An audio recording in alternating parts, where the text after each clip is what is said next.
አንዳንድ ሰው ጥቂት ዓመት ኑሮ ብዙ ልምዶች ይኖሩታል። አንዳንዱ ረዥም ዓመት ኑሩት። ለምሳሌ እግዚአብሔር 90ውን እኔ ልሸከምላችሁ ግድ የለም 10ዋን ተሸከሙ። እኛ ደግሞ ኖ ኖ ኖ ኖ ኖ ኖ ግድ የለም እኛ 90ውን እንሸከም 10ዋን ላንተ የምናሸክመው ከንትን።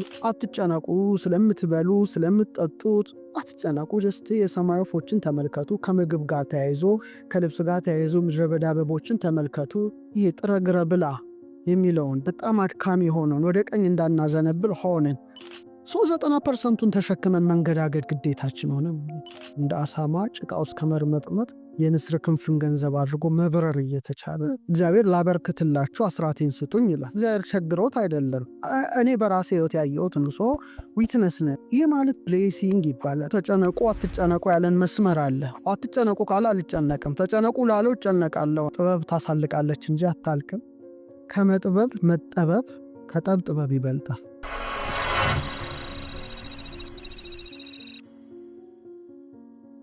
ጊዜ አንጻራዊ ነው። በጣም ለየት ያለ ነገር አመለካከት አለኝ ስለ ጊዜ። የሌላውን አላቅም፣ ስለ ራሴ ጉዳይ ነው ማወራው። አንዳንድ ሰው ጥቂት ዓመት ኑሮ ብዙ ልምዶች ይኖሩታል። አንዳንዱ ረዥም ዓመት ኑሮ ጥቂት ልምዶች ይኖሩታል። ለምሳሌ የ3 ዓመት ሕፃን ቅዱስ ቂርቆስ ታወቀ። ቅዱስ ቂርቆስ ትልቅ ገል ተጽፎለታልና የኖረው ዓመት 3 ዓመት ነው። እንዴት ሊሆን ቻለ ትያለሽ? አንዳንድ ሰው ደግሞ 90 ዓመት ኑሮ የህይወት ታሪኩን ሲሞት ለመጻፍ አንድ ገጽ በግድ ምን ብለሽ ትጽፊለት? መሙላቱ ላይ አቶ ገሌ በዚህ ዓመተ ምህረት እዚህ አካባቢ ተወለዱ፣ እዚህ አደጉ፣ እድሜያቸው ለትምህርት ሲደርስ ተማሩ፣ አገቡ፣ ወለዱ፣ ሞቱ።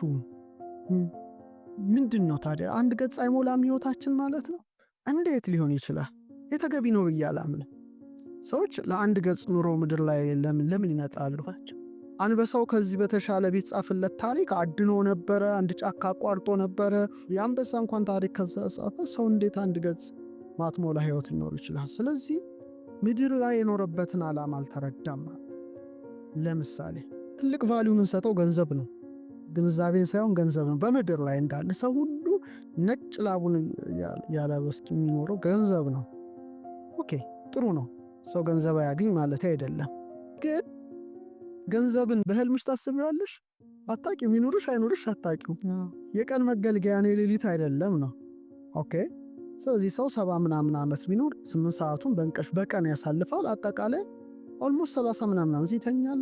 40 ምናምን ዓመት ነው ምድር ላይ የሚኖረው ነቅቶ ማለት ነው። ሰው እድሜ ዘመኑን ገንዘብ ለማግኘት ከኖረና አካውንት ውስጥ 5 ሚሊዮን ብር ይኖር በትንሽ ወይም 10 አይዶን ነው እንዳያመጣጡ ያ ሰው ከዚህ ዓለም ይለያል ነው። ሲለይ የለፋበት ነው መነገር ያለበት አይደል? ለምን የህይወት ታሪኩ ላይ 10 ሚሊዮን ብር ባንክ ውስጥ አስቀምጦ ሞታ ይባል? ምን ያህል እዛ ላይ ሲቆም ቆመ ነው። ህይወት ታሪካችን ውስጥ እንኳን ሊገባ አይችልም። ሰው ለዚህ ብቻ አልነበረም መፈጠሩ ነው። ዛሱ አይኔ ሁልጊዜ የዓለሙ ሳይንስ ተምረነዋል፣ ግን ችግሩ ግራ ብሬናችን ነው አክቲቬት የሚያደርገው። የተፈጠርንበትን ዓላማ ስለሚያስረሳን ለቁስ ነው የተወለድነው፣ ለቁስ ነው የምንኖረው፣ ለቁስ ነው የምንሞተው። ስፒሪቹዋል ዓለም አክሰስ ስለማናደርግ ታሪክ የለንም። ከእድሜ ይልቅ የህይወት ኤክስፒሪየንስ ብዙ ነው አልኩኝ። ራሴን ኦኬ ነው የምናገር። ይሄ ዳሴ ከንቱ ምናምን አይደለም። ለምሳሌ 16 በላይ ሀገሮች አይቻለው፣ 29 መጽሐፍ ጽፌያለሁ። በረሃ ውስጥ፣ በመርከብ ውስጥ፣ በአየር ላይ ብዙ ነገሮች ላወራልሽ እችላለሁ። የህይወት ታሪክ አውራ ብባል ከኖርኩበት እድሜ የሆነ ነገር ፈጥኗል። ኦኬ እዚህ ላይ ቆም ብዬ አስባለሁ ነው። ለምን ይሄ ሆነ ብዬ ሳስብ ጊዜ አንጻራዊ ነው የሚለው መልስ እኔ ላይ ይመጣል። ለምሳሌ ገንዘብ ይበረክታል። እንዴት ይበረክታል? አስራት፣ ሰዎች አስራት ይሰጣሉ ነው። እግዚአብሔር ላበርክትላችሁ አስራቴን ስጡኝ ይላል አይደል? እግዚአብሔር ቸግሮት አይደለም፣ ኦር ሳምቲንግ አይደለም። ስትሰጪ ይትረፈረፋል ነው። አታቂውም ሲትረፈረፍ ድንገት ይመጣል። ለምሳሌ እኩል ደሞዝ እኔም አንቺም እናገኛለን፣ ኦር እኔና ያንቺና ሌላ ያንቺ ተርፎሽ ይዛኛው ደግሞ ወዲያው ቡን ይላል። ምንድና ቡን ያደረገው? አንዳንዱ ደግሞ ሰጥቶት አያልቅም። ይህ ማለት ብሌሲንግ ይባላል፣ በረከት። በጣም ሰዎች ገንዘባቸው እንዲባረክ ብቻ ነው የሚመኙት። ጊዜም ባርከው አልፋ እግዚአብሔሮ ጊዜም ባርከው ካልሹ በጣም በጥቂት ጊዜ እጅግ ብዙ ስራ ሊያሰራሽ ይችላል። በቃ እኔ በራሴ ህይወት ያየሁት ነው። ዊትነስ ነኝ፣ አንድ ምስክር ነኝ። ለምሳሌ በጣም የሚገርመኝ የመጽሐፍ ቅዱስ ክፍል አለ።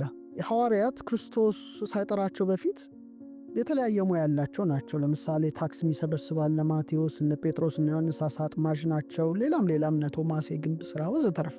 ሉቃስን ብትየው ሐኪም ነው። የተለያየ ሙያ ናቸው ነው። ይጠራቸዋል።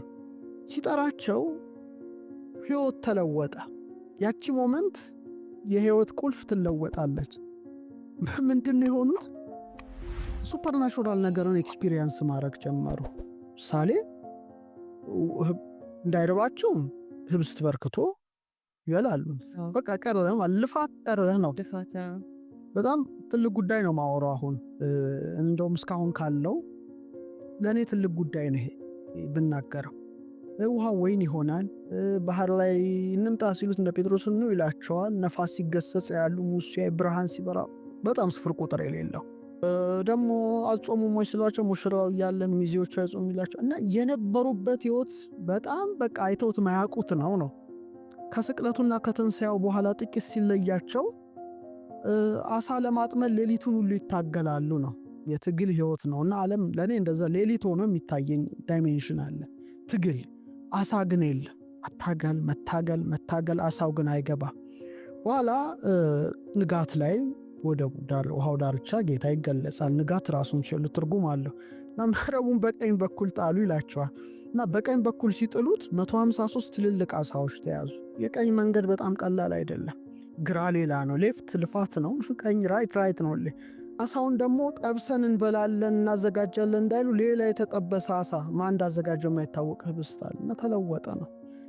ኦኬ፣ ያ ከሆነ ሰዎች ስጋዊ ማንነታቸውና መንፈሳዊ ማንነታቸው ማዋሃድ ከቻሉ በዚህ ልዕልና ደረጃ አሉ። አሁን ግን እየተከተልን ያለነው የግራውን መንገድ ነው። ለምሳሌ እግዚአብሔር 90ውን እኔ ልሸከምላችሁ ግድ የለም 10ዋን ተሸከሙ አይነት ነው። እኛ ደግሞ ኖ ግድ የለም እኛ 90ውን እንሸከም 10ዋን ነው ላንተ የምናሸክመው። ኦኬ ኮንቲኒው። አጠቃላይ የቅዱሳት መጻሕፍትን ትምህርት ስትመለከች በዚህ ዓለም ስላለው ጉዳይ እንድንጨነቅ አልተፈቀደልን። አትጨነቁ ነው በጣም ትልቁ ሜሴጅ። አትጨነቁ፣ ስለምትበሉ፣ ስለምትጠጡት፣ ስለምትለብሱት አትጨነቁ። ጀስት የሰማይ ወፎችን ተመልከቱ። ከምግብ ጋር ተያይዞ ከልብስ ጋር ተያይዞ የምድረ በዳ አበቦችን ተመልከቱ። ሰሎሞን እንኳን ከነሱ እንዳንዱ አልለበሰም። እናንተችን መንግስቷና ጽድቋን ፈልጉ፣ እኔችን ቀድጃታለሁ፣ በዚህ ምንም የምታጡት ጉዳይ የለም ባካችሁ አይነት ነው። ትኩረት ማድረግ ያለብኝ ወደ አዘዘኝ ይመስላል። መንግስቱ ምንድነው? ጽድቅ ምንድነው? ሌላ ጉዳይ ነው። ኦኬ፣ አሁን ግን ዓለም እንዲገለበጠችብን ያን ጉዳይ ያን ሪያሊቲ ነው። አይሽ መነሳንሱን ወደ ግራ እንደምናዞረው ይሄ ጥረ ግረ ብላ የሚለውን በጣም አድካሚ የሆነውን ወደ ቀኝ እንዳናዘነብል ሆነን 90% ተሸክመን መንገዳገድ ግዴታችን ሆነ ማለት ነው። ብሌሲንግ የለም ላይፋችን ላይ ትደክም ያለሽ ትለፍ ያለሽ ነጭ ላባ አልብጥ እስከ ሞት ድረስ ትጓዣለሽ። ይህን ኤክስፒሪየንስ ማድረጋች ምክንያቱም እሱ ያለን ሌላ ነው። ተጨነቁ አትጨነቁ ያለን መስመር አለ። አትጨነቁ ካለ አልጨነቅም፣ ተጨነቁ ላለው እጨነቃለሁ ነው። ስለዚህ ይህን እሰጥሃለሁ ይጨመርልሃል። ይሄ ምድራዊ ላይ ያለውን ጉዳይ ዓለም ማየት የሚፈልገውን የሚጓጓውን ሁሉ እሰጥሃለሁ፣ አትጨነቅ ልጄ፣ የኛውን ተጨነቅ ካለ አምላኬ አልፋ እግዚአብሔር ነው ይሄን ያለው። አደምጠዋለሁ። ካደመጥኩት የኔ ሪያሊቲ ሌላ ነው። አንድ ዓለም ላይ እንኖራለን። እኔ የምኖርበትና አንድ ሰው የሚኖርበት ሪያሊቲ ይለያያል ነው። ልክ እንደ ቀኝና ግራው መንገድ ነው። ግራው ትግል ነው፣ ይታገላል እያለ አንዳንዱ ደግሞ አይታገልም። ለምሳሌ ሁሉም ጥለው የሄዱስ ስንተመልከቻቸው በረሃ ውስጥ አይራቡም እኮ ምግብ አይደል የሚፈልግ ምግብ ከፈለጉ አንድ መልአክ ተልኮ ልክ እንደ ኤልያስ ህብስት ይመግባቸዋል። ያ ደግሞ በማዕዛን ብቻ ይረካሉ። በቃ ዛሱ ምግብ ከቆመ እነሱ ማየት የሚፈልጉት ሌላ ሪያሊቲ ነው። ብርሃን ሲወርድ መላእክት ሲወጡ ሲወርዱ ሌላ ምድር ላይ ሆኖ ጀስት ሄቨንን እንደማጣጣም እንደ ያዕቆብ ተኝቶ ድንጋይ ተንተርሶ የወርቅ መሰላል እንደተመለከተው ምድር ላይ ሆኖ ረቂቁን ዓለም ያያሉ ነው።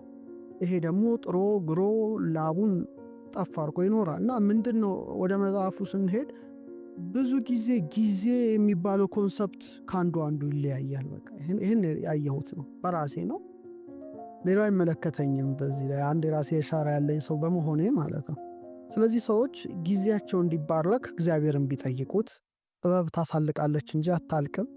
በጣም ሰፊ ዓለም ነው። በጣም የሚያስደስት ዓለም ነው። ከመጥበብ መጠበብ፣ ከጠብ ጥበብ ይበልጣል። ይህን ብቻ ቢይዙ በቂ ነው እና ከፍ ብለው እንዲመለከቱ፣ ዝቅ ካልሽ ዝቅታ ብዙ ጊዜ ላለው እንደ አሳማ ጭቃ ውስጥ ከመርመጥመጥ በልዕልና መጓዝ የንስር ክንፍን ገንዘብ አድርጎ መብረር እየተቻለ ለምንድን ነው? እና ሰዎች ሌላ የሚናገሩትን ነገር በጣም ቢጠነቀቁ ከባድ ነው። አንደኛ በእኛ ትምህርት ከነፍስ የሚወለዱ ነገሮች አሉ። ልብ መውለጃ ናት። ቃልን ትወልዳለች፣ ትንፋስን ታወጣለች። ስለዚህ ልብ ሀሳብ ነው። ሰዎች የሚያስቡት ራሱ ኃይል አለው እንኳን የሚናገሩት። ስለዚህ የምናስበውን በጣም ብንጠነቀቅ ራሱን የቻለ ኃይል ስለሆነ ማለት ነው። ኃይለ ንባብ የሚባል አለ። ቃል ነው። ቃል በጣም ኃይል አለው እና የምንወረውራቸው ቃላቶች እጅግ ከፍተኛ ኃይል አላቸው። አንድን ነገር ወደ አንድ ቅርጽ የመለወጥ አቅም አላቸው። ለምሳሌ ይሄ ውሃ ቀተሽልኛል አይደለ? እስካሁን ያወራነው ነገር በጎ ነገር ስለሆነ ይህን ውሃ ደስ ብሎኝ ነው የምጠጣው። ምክንያቱም የተናገርኩት ቃል ኤነርጂ ውሃው ላይ ያርፋል ነው፣ ሜሞሪውን ይዘዋል ነው። ለምሳሌ እናት አባቶቻችን ጠበልን ውጭ ያስቀምጣሉ። ለምን? የምንናገረው ነገር ውሃውን ያረክሰዋል ነው፣ ይበክለዋል እና አንቺ ያድነኛል ብለሽ የምትጠጪው መልሶ ይገልሻል ነው። ስለዚህ የምናወጣው ቃል ራሳችን መልሶ ይገለናል ነው።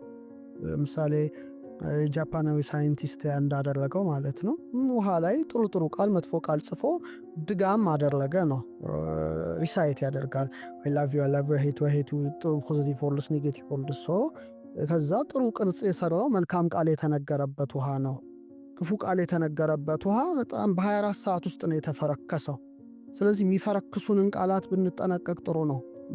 በጣም አንደበታችን ቁጥብ፣ የተረጋጋ ከምስጋና በቀር ሌላ ባያወጣ እመርጣለሁ። ምክንያቱም መልሶ እኛኑ ነው የሚጎዳን፣ ማስጠየቁ ሌላ። ሶስተኛ ኢቭን ከልብ እስትንፋስ ይወጣል ይባላል። ስርጸት በሃ ፊደል እንወከላታለን። ለአብርሃም የተሰጠው ሃ ነው፣ ለሳራ የተሰጣት ሃ ነው። ለእኛ ሶራ ሳራ እንላለን እንጂ በሂብሪው ሳራይ እና ሳራህ ነው፣ ሃ ነው የተሰጣት። ሃ እስትንፋስ ነው እና ምን ተነፍሰው ራሱ ኃይል አለው።